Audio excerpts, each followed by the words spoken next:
Hey everybody! I hope you're doing well. Last week we learned about the artist named Wayne Thiebaud, and he made these beautiful, delicious dessert paintings, and they looked so yummy and scrumptious. Last week for your lesson, you were only supposed to draw with pencil and draw a picture of a dessert. Some of you decided to color it in. That was fine. However, you need to start a new picture for this week. Coloring in last week does not count for this week's art assignment because I'm going to teach you something special about how we color it in. Okay, so right now everything is done with pencil. I have my dessert. It's on some kind of a plate, and it's hard for you to see here, but there's a line, whoopsie, there's a line showing you that this is sitting on a table. All right, that was the assignment from last week. If you don't remember, go back and watch last week's video. If you didn't do it, or if you lost this, go back and watch last week's video. All right, so when we color this in, you're in 3rd grade, 4th grade, 5th grade, and 6th grade. We're doing big kid coloring now, okay? We're not just gonna color in like a coloring book. We're actually gonna do something called using value. And value helps something to look 3D, okay? So for example, I'm trying to find a piece of paper. So for example, there's my paper.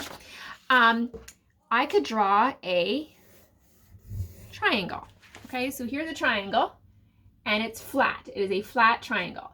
Now, if the bottom is curved a little bit, it might look a little bit more like a cone. So let me try that. Okay, now it looks a little bit more like a cone, okay?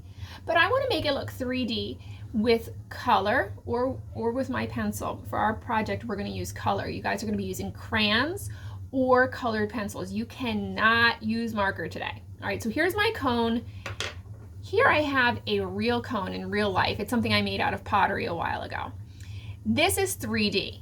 It is all white, just like the cone on my paper. But when we look at this, there's a light on my ceiling up here shining. This side is very white. This side is darker because the light is shining on this side, and this side has a shadow. There's a shadow because this is 3D. This side is hiding from the light, okay? So when we color our desserts, we want to show where the light is coming from in your picture. And you can invent this. You don't have to be looking at a cupcake, okay? You can kind of use your mind, but you have to think, okay, where's the light coming from in my picture? So one side of your picture should be lighter, and the other side of your dessert is going to be darker, just like this cone. Okay, it's not a flat triangle, it's a cone. All right, I'm going to flip my camera around and I'm going to show you how to do a more 3D looking picture. Okay, so here's my flat triangle. This is the one that was more like a cone. And remember, the light was on this side. So this side is going to be very light. This side will be darker. So I'm just going to use a crayon. You can use a colored pencil. And I'm going to press pretty hard on this side. Okay? And then as I go towards the middle, I'm pressing lighter. And we can, when I color, I'm doing a little bit this way and a little bit this way, kind of back and forth. We call that cross hatching. Lines are going this way, lines are going that way, but you can't actually see the lines, okay? So again, I'm pressing hard on the side where the shadow is. And I'm pressing a lot lighter on the side over here. This is not easy to do. It takes a lot of practice. I am a very old lady and I've been doing this for a really long time. You guys are young and you're new at this, and it's not going to be perfect your first time. You might want to do a couple practices like this. So there we go. We have light and we have dark. If you want to make the dark even darker, you could take a color that looks darker than this. So this is a red violet color. I might want to take, this is just plain violet. This is actually darker, right? And I can actually put some of this in the shadow edge to maybe make it a little darker, okay? You could even use black, but I feel like black might be too much. So it really looks 3D. The light is shining here and this side is dark. Now I'm going to put that color on my dessert. And I think you might be able to hear some yelling in the background. I lost my dessert. There it is. You can hear some yelling in the background. That is my kids playing some kind of video game. All right. So here's my cupcake. Let me start with the cherry. My cherry is going to be red. My light is going to come from this side, so I'm not pressing too hard. And then as I get over to this side, I press really hard. Okay, now I'm in the middle. I'm pressing a little bit, kind of going different directions so you don't see all the stripiness of my crayon. And then it's lighter on this side. Okay, so there's my cherry. Now, how about I do the different sections of my whipped cream, whatever this is, icing. The light's going to come on this side. The light, it can't be backwards. I can't have this side of my cherry be light and then have different light source for my cupcake. All the light always has to be coming from the same side. So I'll make this a little darker, and then the other side is going to be lighter.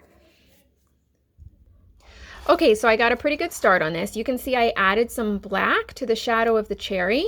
And then for the icing, I used pink and then like this purpley red color for in the shadow. And then for the cupcake, it's a chocolate cupcake, I added some black. And the icing is really thick, and the icing is causing a shadow on the cupcake. So I actually put a little bit of black right under that edge. And each of these swirls of icing has a thickness to it. So there's like a shadow on the bottom half. So the shadow is on this side, but also on the bottom because it curves out like this. Okay, so I can imagine if it's curved, if I'm holding it this way, if this is the icing, right? The light is shining on the top of the icing, the bottom curve of the icing is going to be a little darker. All right, so just think about that. Think about your light source as you do your whole picture. I'm going to pause it. I'm going to color this in, and then I'll show you what it looks like when I'm done. Okie dokie, I finished coloring. Here's my cupcake. You can see, super important guys, that there is a shadow on the plate. The plate is putting a shadow on the table. You do need to color in the table. You do not have to color in the background. By the way, this is backwards right now because of how I have my camera, so the light source changed. That might be confusing you. But the cupcake is putting a shadow on the plate. I even got really fancy in here with the cupcake paper. You don't have to do this, but if you want to have a challenge, try something like that. I even put some shadows on the details around the plate. Okay, but if this is sitting on a table, there's going to be a shadow on the table. So this is sitting on the plate, there's a shadow on the plate. This big fancy plate is on the table, there's a shadow on the table. So I have green there, and you can see I added a little black. Here is this turquoise blue. I added a purplish color in the shadow, and I added some black. All right, what if you don't have crayons at home? Use colored pencils. If you don't have colored pencils at home, you should buy some. You should ask your family you should really have crayons or colored pencils for art class. But if you don't, or like if you're visiting your grandma this weekend, you can do this with pencil. So here's an ice cream cone on the side of a table that is melting. Okay, so the light is coming from here, right? And I just use a pencil. I pressed really, really hard where there's a shadow, and I didn't put anything here where it was really, really light. The nice thing about a pencil, I don't know if you can see me do this, but you can kind of like smush it around with your finger to kind of blend it together. Okay, you can't do that with crayons. All right, so you could do it, and honestly, if you just like pencil, you could do it with pencil instead. Here's what I'm grading you on. Oh, this is backwards. Hang on. Here we go. Here's what I'm grading you on, friends. I want to see value. Okay, value is light to dark. I need to see that you tried this. Be neat and careful. And I want to see some details. Don't worry about telling a story. I want to see some details. I want to see that you have thought about, you know, just think about how you can make this creative. Use your imagination. Have fun. This is not easy. Try your best. Good luck, everybody.